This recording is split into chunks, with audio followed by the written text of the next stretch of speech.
네, 유명한 사람의 글이나 평론을 소개하는 유평 시간인데요. 오늘 유명한 사람은 권태호 군사학 박사인데요. 육군 중장 예비역 출신이죠. 자유일보에 칼럼을 실었는데요. 이 지금 시대에 딱 우리가 주의해야 될, 명심해야 될 칼럼인 것 같습니다. 일단 제목이요. 이시바 총리 원시어터 현실화될 경우 한국 상황, 이런 제목인데요. 원시어터에 대한 해석도 나옵니다. 일단 그대로 읽어드립니다. 일본 이시바 총리가 언급했지만 한국은 대선 일정에 빠져 흘려버린 것이 원시어터, 하나의 전구이다. 이야기다. 이 원시어터가 최근 새삼 주목을 받고 있다. 지난 3월 말 헤그세스 미 국방장관이 일본을 방문했을 때 이시바는 동중국해, 대만과 남중국해를 포함하는 전체 구역을 하나의 작전 전구로 설정해 이 지역 각 우방국, 한국, 일본, 필리핀, 호주 등과 군사협력을 강화하자는 구상을 전했다. 동북아 지역에서 미중 갈등이 첨예화되는 상황에서 일본의 군 통수권자가 언급한 것이라 상당한 의미가 담긴 내용이 아닐 수 없다. 군사적으로 전구, 시어터는 전쟁을 벌이는 전체 지역을 지칭한다. 예를 들어서 한국 작전 전구라고 하면 한국 영토뿐 아니라 전쟁으로 인해 영향을 받을 수 있는 인근 해역과 공역 등 광범위한 지역을 포함한다. 이 지역으로 진입하는 선박, 항공기는 피해를 입을 수도 있기 때문에 반드시 사전 통보와 승인 등 통제를 받아야 한다.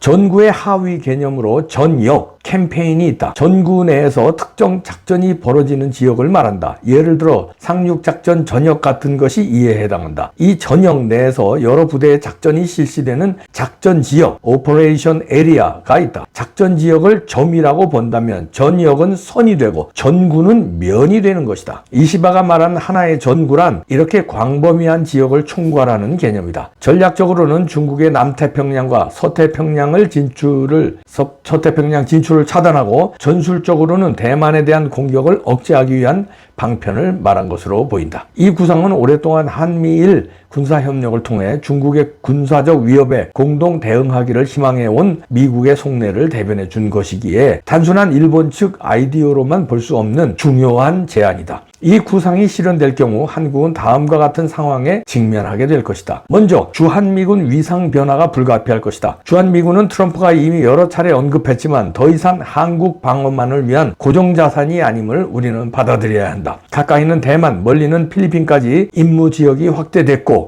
언제든지 이동될 수 있다. 특히 일본 주둔 4만여 명 미군 중에는 육군 전투력이 없기 때문에 인도 태평양 어느 지역이든 지상군 투입이 필요할 경우 한국에 있는 미 2사단의 전투 여단이 바로 투입될 것이다. 그럴 경우 발생할 수 있는 전력 공백을 어떻게 메울 것인가 대책이 필요하다. 더군다나 이 문제는 전시작전 통제권 전환까지 연결되고 있음을 알아야 한다. 다음은 전장 확대 상황에 대비해야 할 것이다. 한국에서는 전쟁은 한반도로 국한되지 않을 것이다. 이미 북한은 핵무기 소형화를 추진하고 있고 영내 모든 국가를 목표로 하는 중장거리 미사일을 실전 배치했으며 핵 추진 잠수함 진수까지 눈앞에 두고 있다. 북한 뒤에는 미국의 대척점에 있는 중국과 러시아가 군사동맹으로 존재하고 있다. 북한이 한국을 공격하려면 일본에 있는 유엔사 후방까지도 표적이 될 수밖에 없기 때문에 자연히 전장은 확대된다. 설상가상으로 중국마저도 대만을 공격해 한일의 해상 병참선인 대만 해협이 봉쇄된다면 동북아 다수 국가가 전쟁에 돌입하는 상황이 된다.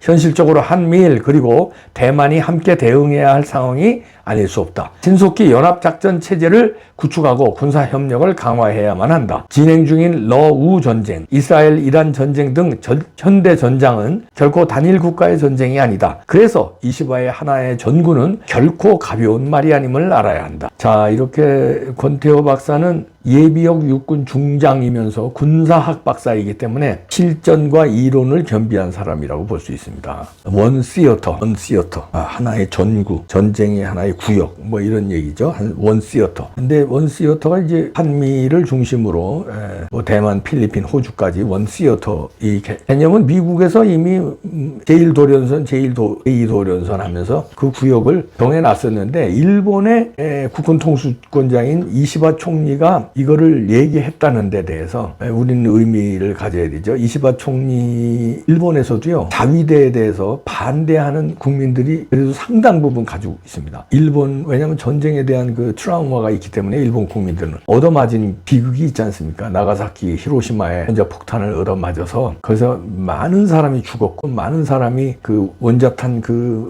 피해, 원폭의 피해를 받아서 자손까지, 자식들까지 몸이 이상이 생긴데 기형이라든지 여러 가지 그 피해를 받았기 때문에 그 무서움을 알거든요. 그래서 전쟁을 안 하려면은 우리가 괜히 그 자위대 이런 걸로 전쟁 국가로 가지 말자 이는 거죠. 방어만 하자는 건데 역대 총리마다 그거를 자꾸 넘어서서 이제 전쟁에 적극적으로 개입해야 된다. 왜냐하면 일본이 그래도 세계에서 3대 강국이에요. 10년 전까지만 해도 넘버2였어요. 미국 다음 일본이 국력이 경제력도 그렇고 그랬는데 중국이 이제 치고 올라오면서 이제 넘버3가 됐는데 넘버3의 정도의 국력을 가지고 있으면서 중립국처럼 방어만 했어요. 그러면 더 오히려 얻어맞는다. 이래서 국력에 걸맞는 이제 군대, 공격할 수 있는 군대를 이제 양성화한 거죠. 그래서 지금 일본 자위대의 군사력은요 막강합니다. 돈이 많은 나라라서 그런지 또 기술력이 있는 나라라서 그런지 자위대의 군사력은 막강해요. 이렇게 이제 해놨죠. 그런데 그 군사력을 토대로 그래도 이 지역에 중국이라는 어마어마한 그 적이 있기 때문에 일본으로 봐서도 적이죠. 그리고 그 옆에는 또 러시아가 있잖아요. 그러니까 이 공산주의 세력과 호시탐탐 전쟁을 벌여야 하는 미국으로서는 일본이 필요하고 일본으로서는 또 미국이 필요한 거예요. 그렇지 않고 일본 독자적으로 중국과 러시아를 감당할 수 있을까? 과거에는 감당했죠. 과거에는. 근데 지금은 그렇지 않다는 거죠. 그래서 미국의 힘이 필요하고 미국과 연합작전, 공동방어 이런 게 필요하기 때문에 일본의 어느 총리나 하나같이 미국에 말하자면 협조를 구하고 미국의 강력한 동맹을 원하는 제스처 정책을 씁니다. 거기서 총리가 바뀐다고 우리처럼 문재인 때 무슨 해소리 직책하고 남북한 균형자로 우리가 균형자래요. 우리가 중국과 미국이 패권 전쟁을 벌이면 우리가 균형자 역할을 할 수 있다고 큰 소리 썼잖아요. 현실을 모르는 우물한 개구리 같은 소리를 해가지고 국제사회 비난은커녕 거긴 물론이고 국내에서도 많이 비난을 받았죠. 오죽하면 김정은이도 네가 어떻게 균형자가 되냐. 저 특등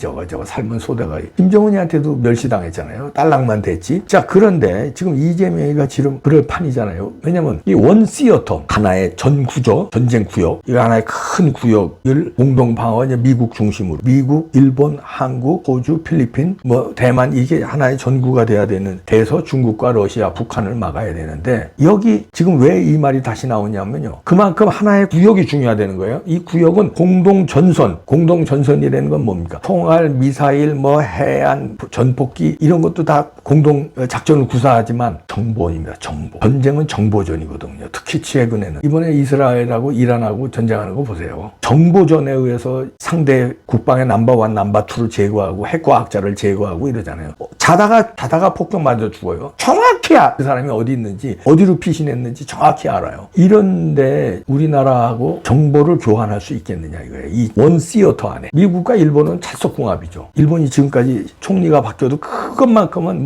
유지해 왔으니까요. 그래서 미국도 일본을 완전히 믿어요. 영국 다음으로 믿어요. 영국은 전통적으로 동맹 중에 제일 강한 연대를 가지고 있으니까. 근데 영국 다음으로 아시아에서는 일본을 제일 믿고 그 다음에 한국을 믿어야 되는데 윤석열은 믿었죠. 그건 민주당 정권이나 공화당 정권이나 윤석열은 믿었어요. 그런데 3년 만에 이렇게 정권 교체가 될 줄 미국도 예상 못했죠. 계엄하기 전엔. 계엄할 때도 잘 될 줄 알았겠죠. 계엄을 해서 반체제 인사 속아내고 부정선거 잡고 그럴 줄 알았는데 왜 한동훈이가 배신하고 저 난리 쳐가지고 윤 대통령이 감옥에 가고 쫓겨나고 탄핵당하고 이럴 건 미국도 예상 못했을 겁니다. 자, 이렇게 돼서 이재명이 부정선거로 당선됐는데 이 이재명하고 정보를 교환할 수 있느냐, 전쟁을 같이 할 수 있느냐, 여기서 갸우뚱거리는 거예요. 그래서 이번에도 분위기가 심상치 않았다고 합니다. G7은 서방 7대 강국의 모임이에요. 거기는 중국 안 들어갑니다. 일본은 들어가요. 서방 모임이니까. 중국 안 들어가죠. 그런데 여기에서 노골적으로 이재명에 대해서 말하자면 왕따 내지는 패싱. 왜냐하면 정보를